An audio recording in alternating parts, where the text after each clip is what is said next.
Imagine unlocking a level of memory so powerful that you could memorize an entire deck of cards in under 30 seconds, or recall a 600-page book with ease. This isn't magic or mere talent reserved for a chosen few.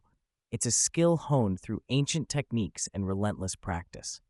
Nelson Dellis, four-time USA memory champion, takes us on a fascinating voyage from ancient Greece to modern memory championships and even remote viewing, revealing the intricate dance between mind, memory, and mystery. Nelson's journey into memory mastery began with a deeply personal concern: his grandmother's battle with Alzheimer's disease. Rather than accepting memory loss as inevitable, he embarked on a path of discovery around 2009, determined to improve his own memory.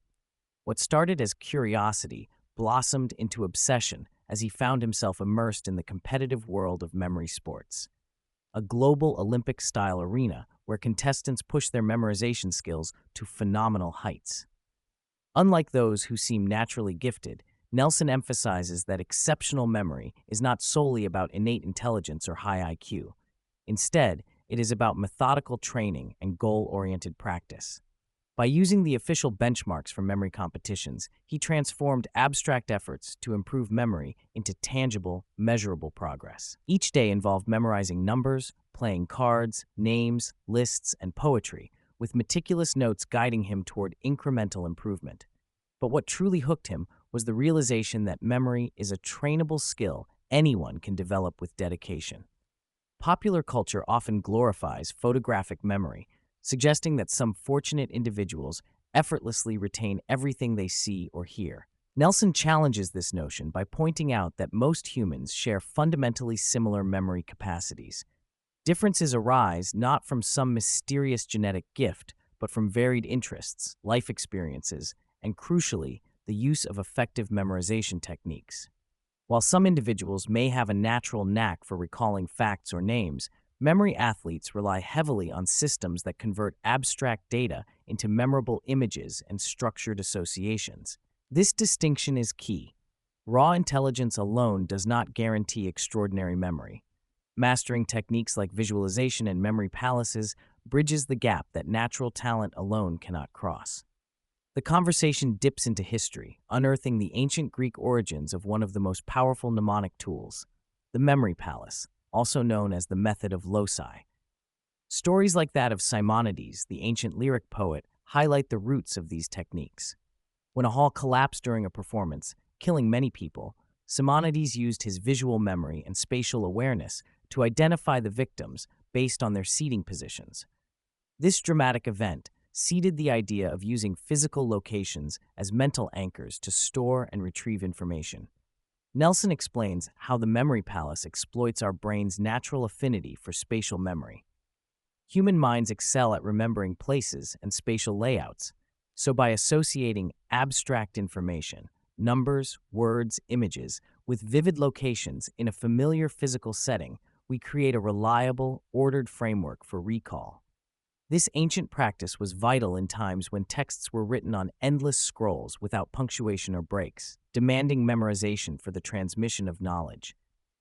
Could such techniques once have been the backbone of culture and learning? Far from a one-size-fits-all mental trick, memory palaces are deeply personal and adaptable structures in the mind. Nelson reveals he maintains dozens, sometimes hundreds, of these virtual palaces, each tailored for specific types of information.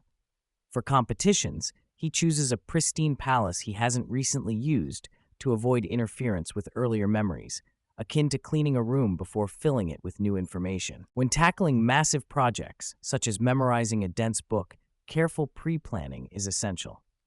The memory athlete selects or creates a palace large enough to house the volume of data and breaks the material into manageable chunks.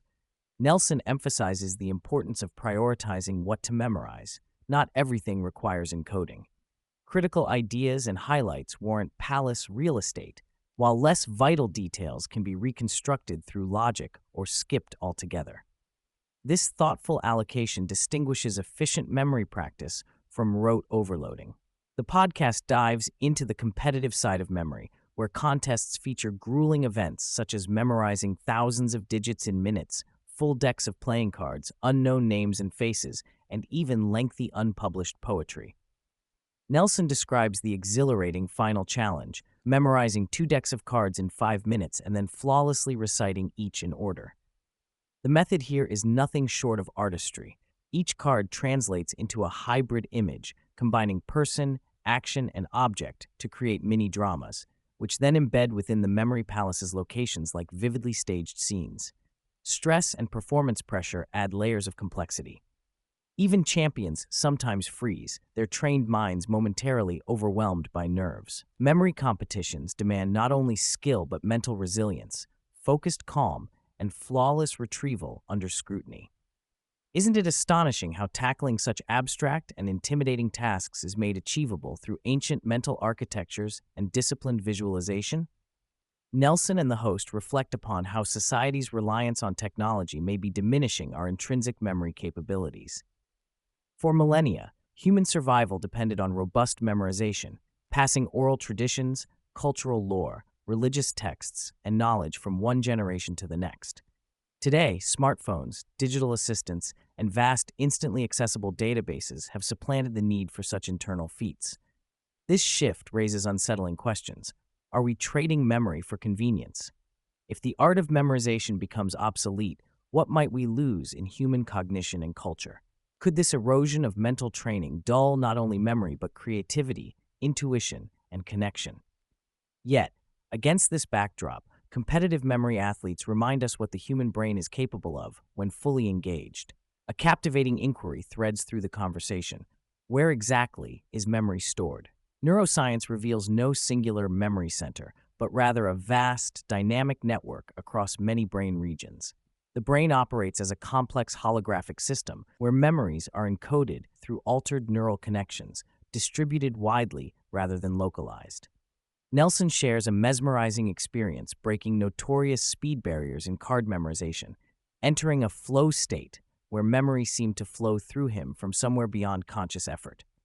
Such occurrences invite speculation about whether memory is purely brain-bound or taps into a larger, non-local substrate, a collective field or consciousness that we access and contribute to. How much remains a mystery, even in our era of scientific advancement? Venturing beyond memory sports, Nelson recounts his surprising foray into remote viewing, a controversial practice where individuals attempt to see distant or unseen targets using extrasensory perception. Introduced via a covert project associated with military and intelligence agencies, Nelson underwent training with an experienced coach and even experimented with applications aimed at financial markets. The process involves receiving a task number tied to a hidden image and attempting to discern characteristics through intuition rather than logic. Early skepticism gave way to moments of uncanny accuracy, fueling Nelson's evolving belief in psychic phenomena. He describes parallels between remote viewing and memory visualization as mental screens where impressions arise. Could memory and intuition be gateways to latent human faculties, yet fully understood? Despite his explorations, Nelson remains measured, acknowledging the abundance of charlatans and tricks within the realms of psychic claims and memory feats.